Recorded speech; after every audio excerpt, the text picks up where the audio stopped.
you will recall that Keir Starmer has had an absolutely terrible couple of weeks politically. So he will be seeing this visit as a welcome distraction. That's actually almost amusing, because once upon a time it was thought that there was a bit of jeopardy from Donald Trump arriving. He's very unpopular with the public. There will be lots of protests. But as you say, there are some nice big deals being unveiled, particularly on tech, AI in particular, on nuclear. And he's hoping, A, that there's some substance there, that it will bring a welcome boost to the economy, and B, that we'll all stop talking about his other problems. Well, yes, maybe we'll do that. What about some of the, so the headlines that the administration in the UK will like are the ones about investment by US tech companies.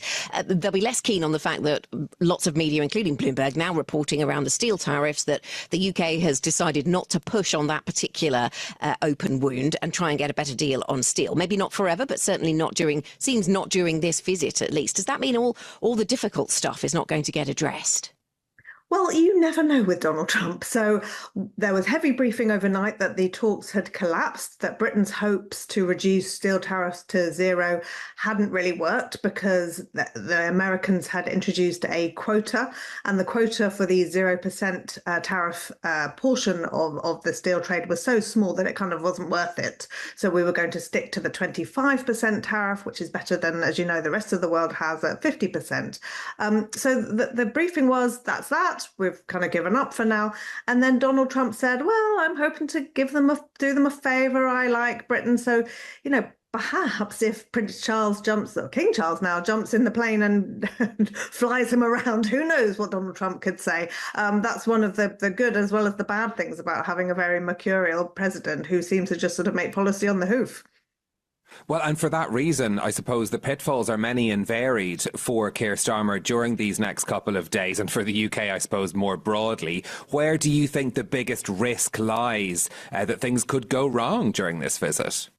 Yeah, you're right. So it's a funny kind of visit, because although Donald Trump is here on UK soil, most Brits will not be seeing him. He is not coming to Parliament. He will not be seen on a sort of carriage ride through London. He has been kept well away from the crowds, well away from those protests at first Windsor Castle and then the Prime Minister's residence of Chequers. I think that the moment of real peril could come during the press conferences.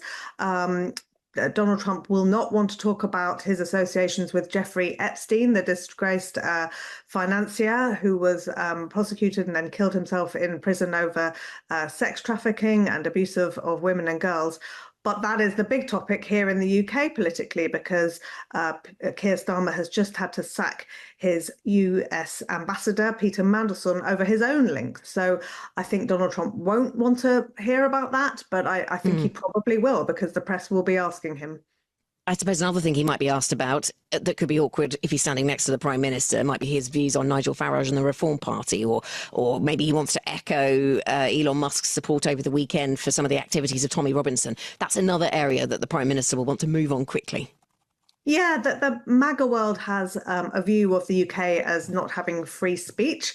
That's something that Donald Trump has spoken about. Obviously, Elon Musk was beamed live into a far-right rally in London last weekend. So that's an area of disagreement. I also think foreign policy may be something that is a moment of tension for them.